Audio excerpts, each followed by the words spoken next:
back to Farm Philippi. So today I wanted to do a brand new tower garden update, a little diary, because we've had a lot go down with this tower garden since I showed you guys our initial update.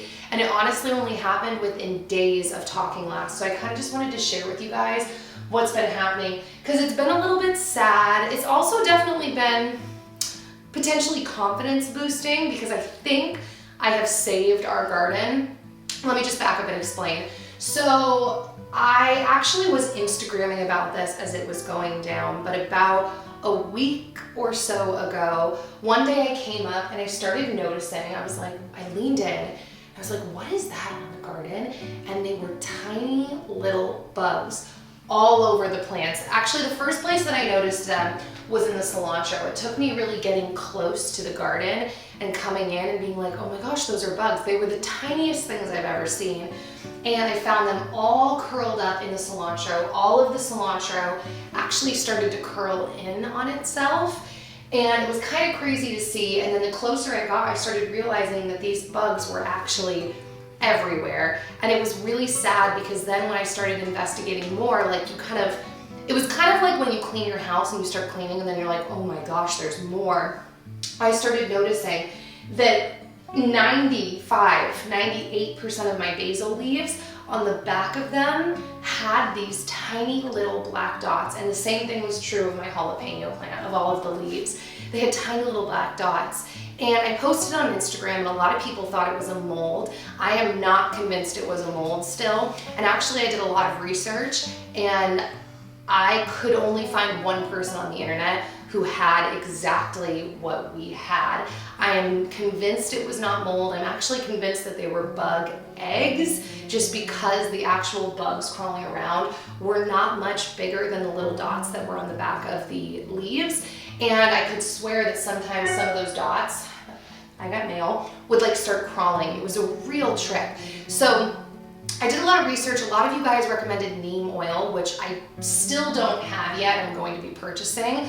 But what I ended up doing, and this is where we'll see when we do the next tower garden update how well I actually did, but I think I actually saved the garden by employing a few techniques that I found online, that different people on Instagram gave me, friends of mine were texting me about, and basically, here's what I did. One, I trimmed off every single leaf that was like mildly infected, that had little dots on it, that seemed like it was dying, everything. I was like, everything I read basically told me you kind of have to consider these plants goners once it's at the state that it was at. So you don't really need to be concerned about over pruning. So I was like, all right, if they're basically already dead, this is my last ditch effort. So I'm just gonna kind of trim everything off. So I pulled off, like I said, 99% of the leaves off my basil. I cut certain parts down where the stem even looked kind of gross. And then I did the same thing to the jalapenos. I mean, this plant has hardly any leaves left. They're growing back though now, which we'll circle back to that. And then the same thing on this plant. And I ended up trimming back a bunch of the lettuce. Now, I have to say, side note, our lettuce, some of the roots are looking pretty sad. And the verdict is kind of out as to whether that's because of this thing that just hit my garden, the bugs, the fungus, whatever it was, or if it's because we planted our seedlings too soon. Because a lot of the information you'll read online says not to transfer your seedlings to your tower garden until they're approximately 3 inches tall, and we did not wait that long. So there's also part of me that thinks, from stuff I've heard, that you can just get really weak, kind of pathetic roots from transferring your plant too soon. So I kind of think that might be potentially what's going on here as well. But I don't really know, and we really won't know if I saved this garden for probably another week or two. But I will say, I feel like it's looking really up. I've only found a couple of bugs in the last few days. That's not true. I've probably been finding 1 to 2 bugs a day, which is amazing considering there were literally hundreds. I mean, I spent hours, like 3 days straight on here, cleaning and pruning. And then the other thing that I did that I didn't mention to you was I took some diatomaceous earth and I took a scoop and I added it to the water. I didn't know that you could do that. I had heard of diatomaceous earth being used outside in outdoor gardens, but I didn't know that I could scoop it into the tower garden. So one day I took about a tablespoon and I scooped it in, stirred it in as the pump was going, and then the next day I did the same. So I don't know if that's too much, if that's not enough. It's kind of all an experiment, but that was part of the experiment to kind of kill, hopefully, whatever was going on here as well. So it's really kind of like all up in the air now. We'll see in the next week if I saved this garden. I see tons of baby leaves starting to shoot out from the basil plant. So that right there makes me very hopeful. I did pull off a couple, probably 5 or 6 more leaves this morning from the jalapeno plant that did have those black dots on them. So that's a little worrisome, but I'm not panicked yet because it's not like I'm watching everything fall downhill. I'm seeing a lot of positive improvement too. So we'll see. And actually, I think that this upper area we're not sure if it's chives or lavender, we think it's actually still growing. And this cilantro plant right here actually has a brand new shoot off of it. So yeah, that's pretty much it, guys. I just wanted to give you this update, and I guess we'll see you in about a week or so. We'll see kind of what happens. So fingers crossed. So I've had these seedlings going for a few weeks, and actually now some of them have been transplanted into the tower garden. Here are the jalapenos up close. We ended up being able to harvest probably 75% of these, and we actually smoked them on our smoker, which was cool.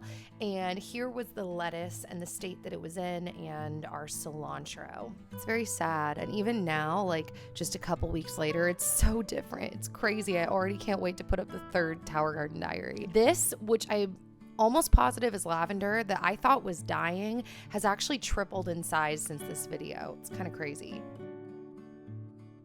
Look at how good these basil leaves were looking, by the way.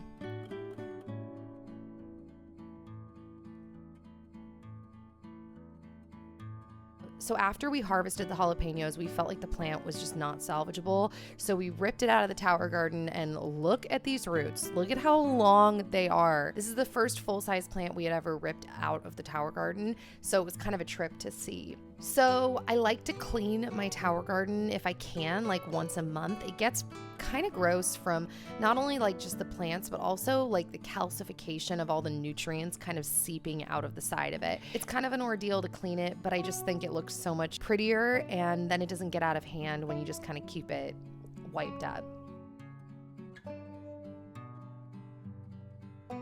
By the way, in this next round of seedlings, I am trying my hand at bok choy and cabbage and a couple of different new herbs that I'll talk about in the next video.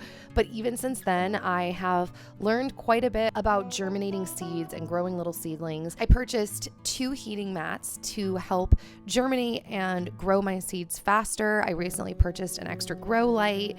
And yeah, it's just been really interesting and cool to watch things completely grow from seed, which has been my entire process with this tower garden. It's just kind of interesting to work on getting better at it. So the lettuce that I have in my tower garden right now that you're not seeing is actually huge and thriving, and it's from this batch. But I had to cut down this batch like 2 or 3 different times before it really grew big and hardy. By the way, Dan and I made a decision that we don't want the cage around our tower garden anymore, at least as of now.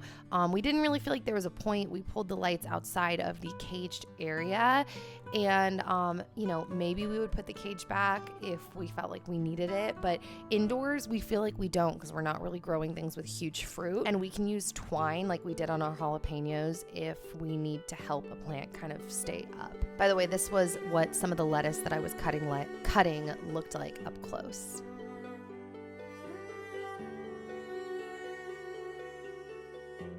My brother was in town when I was trimming my tower garden this round, and he was so excited to try it. He was like, "Can I please eat the lettuce?" He loves fruits and veggies, and he will just like nosh on celery. So he's a little bit, some might call weird in that sense, but I just call it health goals.